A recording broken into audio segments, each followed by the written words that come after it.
This is Nancy with Creative Fun, and I want to show you how to do an E-wrap cast-on using a KnitKing knitting machine, a standard gauge, and I believe it's a CompuKnit III. It's a little rusty because I haven't used it in a while, but let me show you how you do this. I'm going to be using this little comb, cast-on comb, to add weight, and since I'm just working with a little sample tonight, I'm just going to open up as many needles as will fit on this, which looks like it's going to be from 8 left to 8 right, somewhere around there. Okay, not counting them. Anyway, the yarn that I'm using is called Pinguino.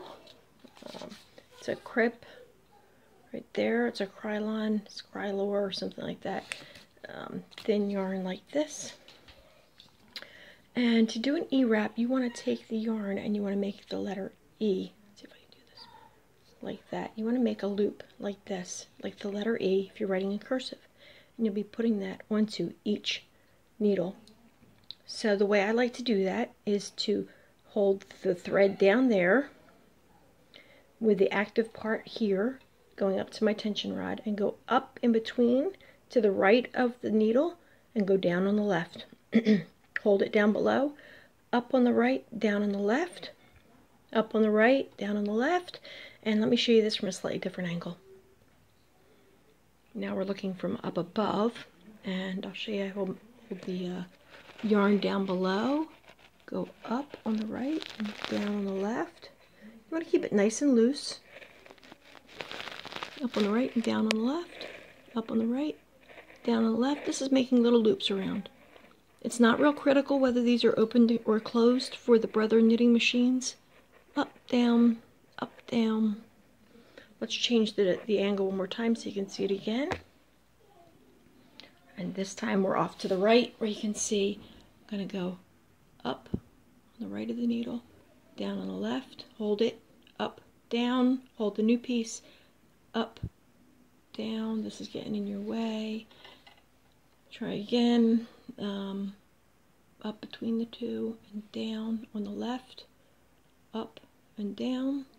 Go to the next needle, go up. Oops, I lost it. Down, holding it down below. Last needle, go up on the right, down on the left.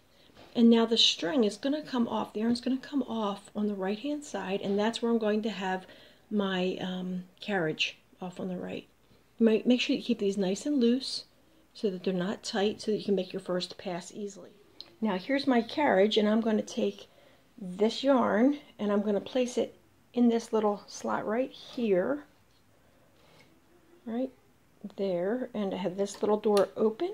Slide it in between here to the back and close it. And I have the tension here set on 6 right there. So we have the yarn threaded right in there, and before we knit across, we want to attach this little comb to it to hold the yarn down. And you can also put a weight on it. The number of weights you need is going to depend on how many needles you're using and the weight of your yarn. So I'm going to put this one on. I believe it's a 2-ounce weight. I like to take this little spare yarn and I like to tuck it in here so it stays down. Just attach it right in there, and then we knit across, and you have 1 row, and you go back again for a 2nd row. Now this kind of E-wrap is sturdy. It will not unravel when you take it off, and it's a good beginner way to learn how to wrap your yarn and start knitting.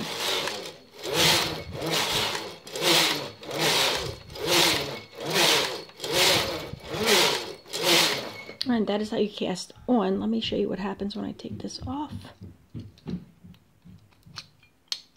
Like so.